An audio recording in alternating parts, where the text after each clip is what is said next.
Hi everyone, welcome back to my channel.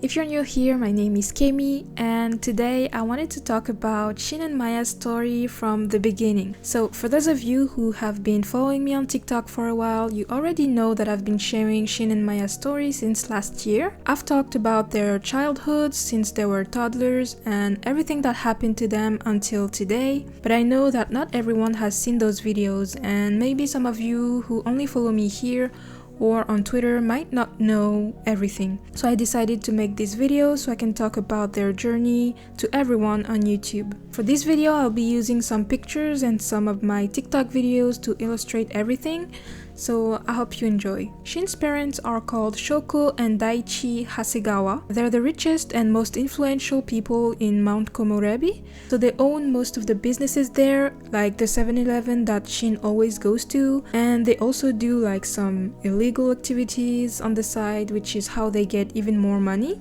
Shin is their first and only born son, so of course they had very big expectations from him. They wanted him to do great in school and to one day take over their businesses, but the way they would raise Shin was very harsh. He would never receive affection from them. He would mostly be taken care of by nannies and butlers. Shin's mom hated the way pregnancy changed her body, and so Shin would often get bad grades in school. He just wasn't the way they wanted him to be. And when he became a child, the mental abuse that he endured became physical abuse. So the mental abuse was mostly caused by his mom and the physical one was mostly his father. So his only highlight was Hina, his little sister. Hina had it a little easier than Shin because she's not the firstborn, but that doesn't mean that they loved her more. They're just very indifferent towards her, which is why to this day Hina is still living with Shin and Maya, and Shin's parents have never tried to get her back. Maybe they will one day if they need her for something, but they don't care for now. So before I dive into Shin's life when he was in middle school, I'll talk about Maya's story. So Maya's mom is the only one who knows who Maya's father is. She was a very dedicated scientist, which is why she decided to live in Strangerville so she could do some research on the spores that keep infecting people there. When Maya was a toddler, her mom found out about the secret lab and she decided to infiltrate it with her partner so they could learn more about the spores and where they come from. But by doing this, they ended up getting infected themselves. And of course, the people running the lab, they discovered their intrusion. So in the end, tragically, Maya's mom was killed by the organization in front of Maya's eyes to keep their secret safe. But they didn't know that she had a daughter, so they took her to an orphanage that is also run by their organization. Ever since Maya was little, she had a little kitten named Rice that her mom got her, and that cat never left her side and was always there to comfort her. So Maya's vitiligo started developing when she was a child in the first orphanage that she went to. That first orphanage was really strange, like it didn't look like an orphanage but more like a hospital. Everything was timed and organized and white, and she would have regular IQ tests and tests on different skills. In the end, Maya didn't have good enough grades and test results, which ended up making her go to a more normal orphanage with her cat and with other orphans like her. But despite the fact that she changed orphanages, the same caregiver never left her side. It was like she was assigned to her. I've often been asked what happened to the other orphans that were with Maya in the first orphanage, and to be honest, they're probably dead.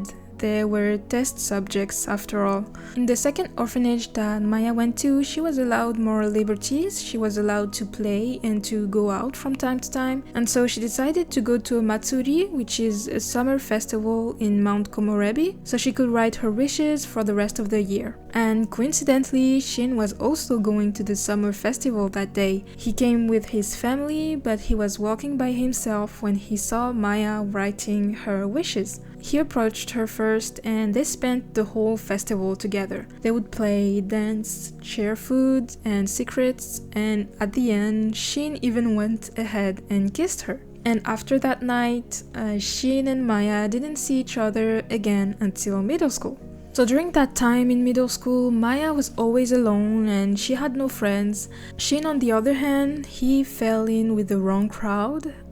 He started smoking and getting into fights. By this point, Maya had forgotten about their childhood kiss, but she still remembered Shin as a sweet boy, so she was a little saddened and disappointed by the person he had become. And Shin, on the other hand, he was still secretly in love with Maya.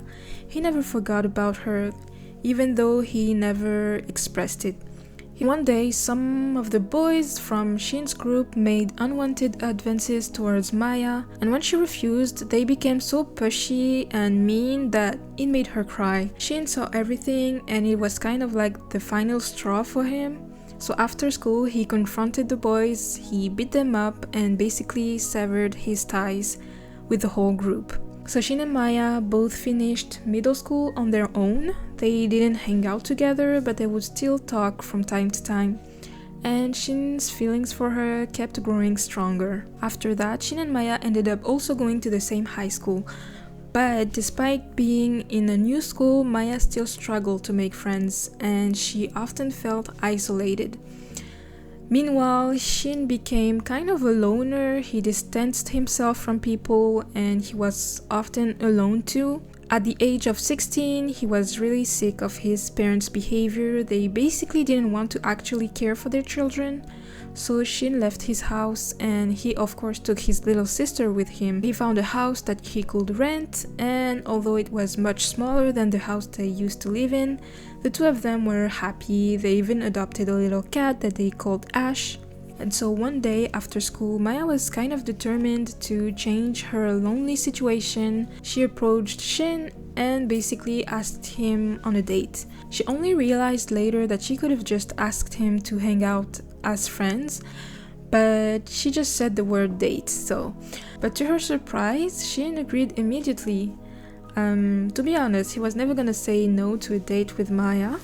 So they went to an amusement park, they had a lot of fun, they talked a lot, and they shared food and danced together, just like when they were kids basically. A few days after their date, Maya started getting some doubts about Shin. At that time, Maya had both the gloomy and socially awkward traits, so she didn't know if Shin was serious.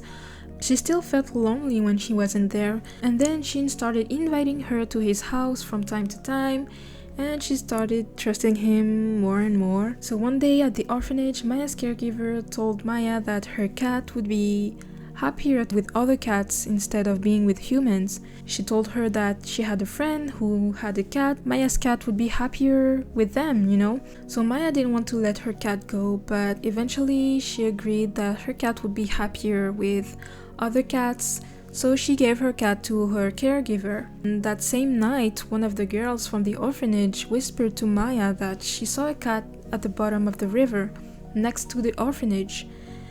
And so Maya asked her caregiver, like, is my cat okay?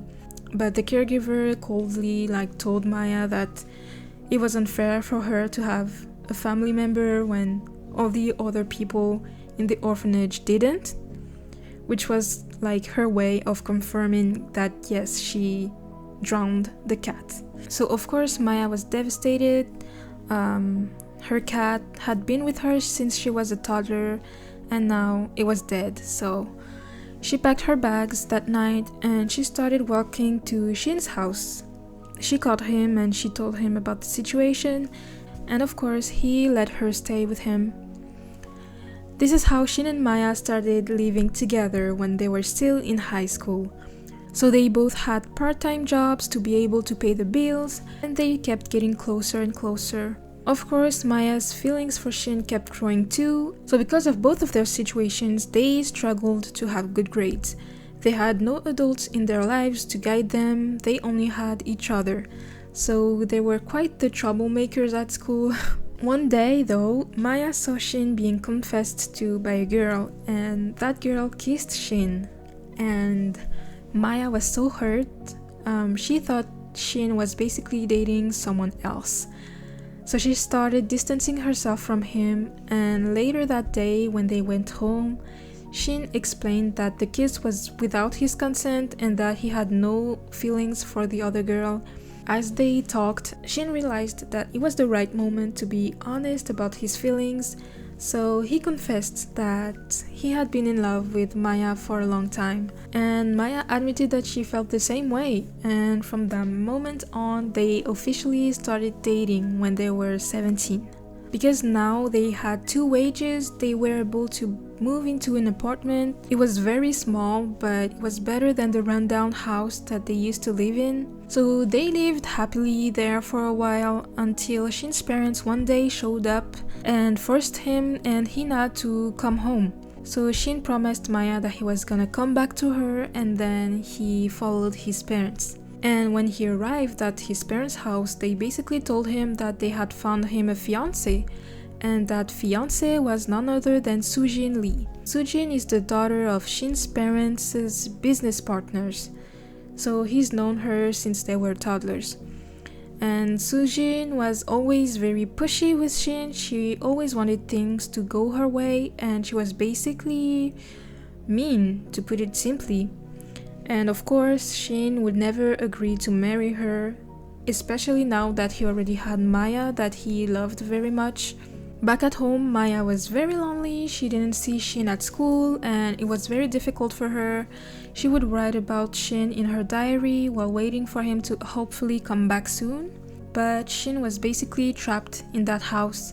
His parents were gonna let him go home. He needed to escape. So for the first time in his life, Shin stood up to his father. Things got physical and he ran away in the middle of winter. He was able to find safety in a hotel, and he was finally able to call Maya for the first time in weeks. He gave her the address of the hotel he was at, and she immediately went to look for him. Before leaving, she bumped into Sujin, who of course had something nasty to say, but Maya didn't care and she went and found Shin at the hotel. And there, Shin explained the whole situation to Maya, and he told her that the best way to make sure that his parents can force him to marry Sujin is for him and Maya to get married first. So they were only 18, but he knew that he would want to spend the rest of his life with her, and Maya agreed, so they were now engaged. After that, Shin and Maya started getting their life together. They even celebrated their first Christmas together, which is when Maya gifted Shin a dog called Neji. Unfortunately though, Hina was still trapped in her parents' house. So then they started preparing for their marriage, which ended up being a very private wedding. It was only the 2 of them, and they were very young. They were 18 at that point, but they were very happy. And now Shin's parents couldn't force him to marry anybody. So they ended up graduating from high school. They applied for university, and Shin was in the culinary arts major and Maya was in the computer science major. They were about to start their first semester when Maya got some bad news. She was pregnant. She took the news very badly. She didn't want a child right now, and she didn't like the idea of being pregnant. Shin was very happy, but seeing Maya so hurt was very difficult. Not only that, but they lived in a very small apartment, and Shin was trying his best to reassure Maya. He decided that he was going to be the only one working when Maya was pregnant. He wanted to support the whole family financially, so he worked many jobs in order to pay for Maya's counseling sessions and birth classes. It was a really long process, but with Shin's support and reassurance, Maya had a change of heart. During her second trimester, she put all her trust in Shin, and having a baby didn't seem so bad anymore. When she accepted her pregnancy, her gloomy personality trait was actually swapped for the cheerful personality trait. So that was really beautiful to see.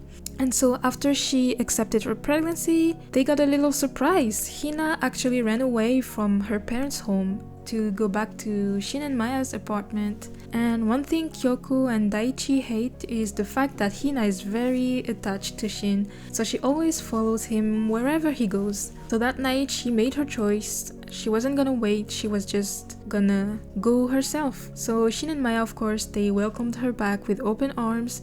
Shin's parents did end up coming back. Of course, they found out one way or another that Maya was pregnant.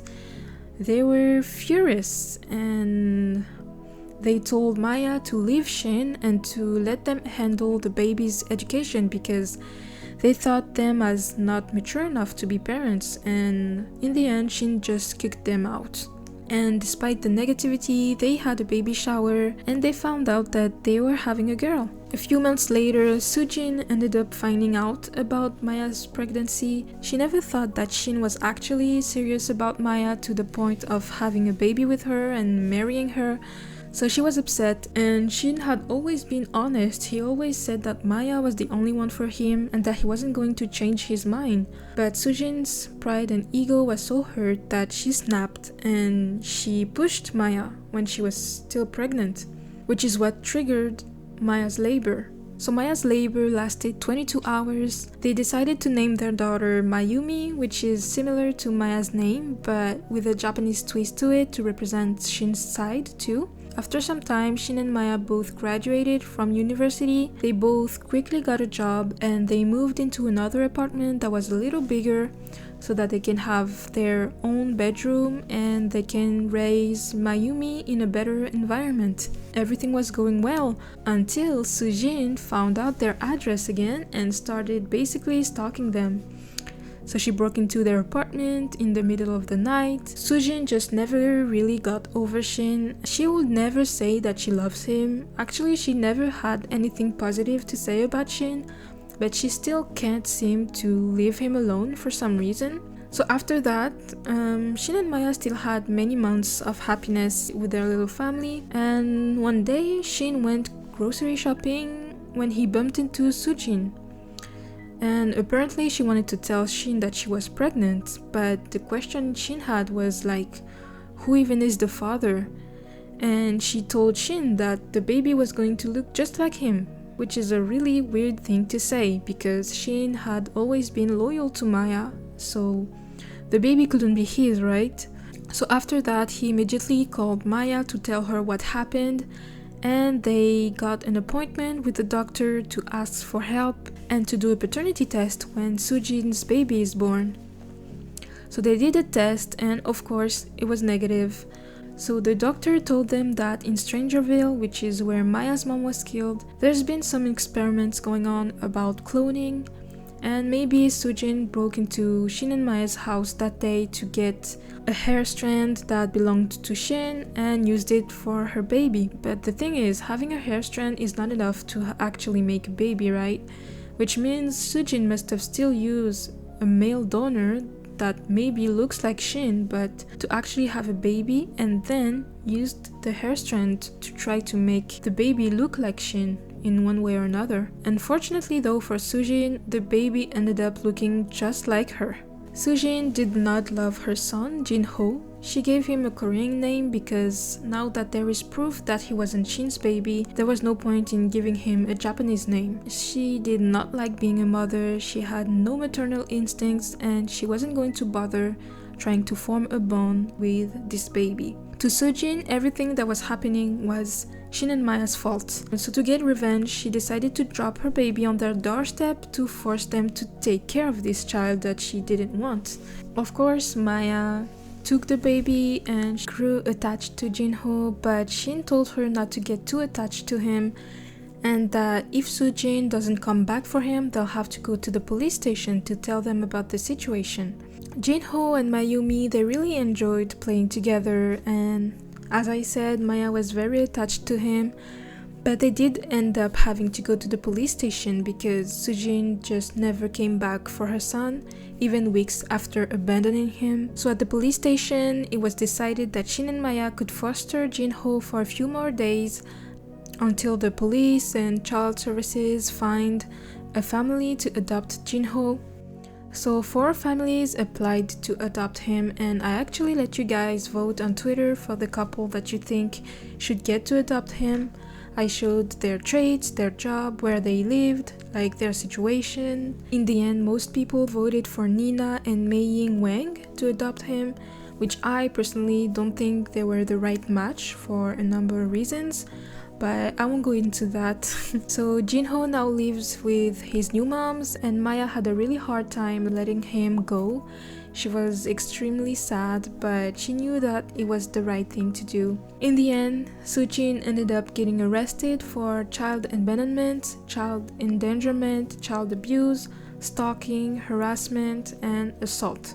I even shaved her head because I was tired of people trying to defend her. A lot of people only cared about her physical appearance. Even though Sujin proved time and time again that she was a horrible person, people just saw her looks and thought because she was pretty, she should get a pass, but not in my house, okay?